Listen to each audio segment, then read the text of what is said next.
Pour Durafour, pour l'approche en endobiogénie, il y a nécessité de passer de la pathologie du tissu isolé à une physiologie intégrée. Parce qu'il y a la notion de systémique, il y a la notion d'interrelation dynamique des systèmes entre eux. On ne peut pas les isoler les uns des autres.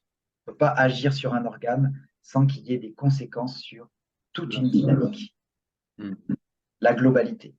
Voilà. Et donc, la finalité de l'endobiogénie, en tout cas son objectif, ses objectifs, c'est d'agir sur plusieurs dimensions de l'individu. C'est de prendre en considération la question du contexte. Un patient qui vient vous voir en officine, en cabinet, il arrive avec un contexte. C'est un moment particulier de sa vie. C'est un moment particulier de l'environnement qu'il y a autour, saison, son mode de vie, mais aussi qui il est, son terrain. SF, c'est structure et fonction. Qu'est-ce qui est de l'ordre du structurel? Qu'est-ce qui est de l'ordre du fonctionnel? Sa génétique, son épigénétique. Vous voyez, tout ça, c'est des choses dont vous avez déjà parlé. Ce qu'on appelle la ligne de vie, c'est quelque chose d'important, la ligne de vie. C'est comment, dans son histoire de vie, le patient a évolué, qu'est-ce qui s'est passé. Alors, c'est ce qu'on pourrait appeler les antécédents médicaux, mais c'est pas qu'une histoire de médical, c'est retracer avec les patients un petit peu leur histoire et les événements marquants de santé ou de vie, où on considère que ça a eu un impact sur la modification du terrain.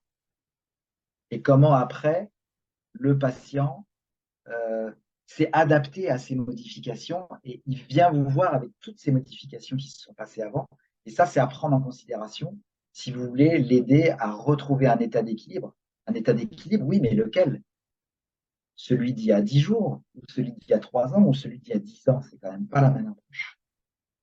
Et de faire des liens. Pour ça, vous aurez besoin de connaissances approfondies en physiologie et en physiologie intégrée, c'est-à-dire de faire des liens pour que vous puissiez reconnaître une étiologie spécifique à l'organisme lui-même, c'est-à-dire considérer, comme Claude Bernard, comme Durafour, que l'étiologie de base de la pathologie, c'est le patient. C'est pas le germe, c'est pas l'événement de vie, c'est pas le médicament, c'est le patient. C'est lui qui est quelque part pas responsable, mais qui est la cause principale de l'expression de sa maladie, avec tout ce qu'il y a autour. Le concept d'endobiogénie, c'est une approche qui étudie l'ensemble des relations des systèmes qui constituent un individu. Relations des systèmes qui sont gérés par le gestionnaire endocrinien, assistés par le système neurologique.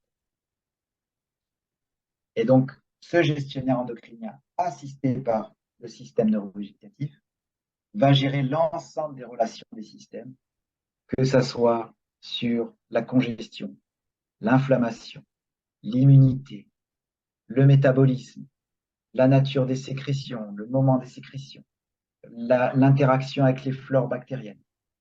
Tout ça en lien avec ce couple. Ce couple, mais il y a une hiérarchie dans ce couple. C'est le gestionnaire endocrinien qui est assisté par le système neurovégétatif dans toutes les relations des systèmes entre eux.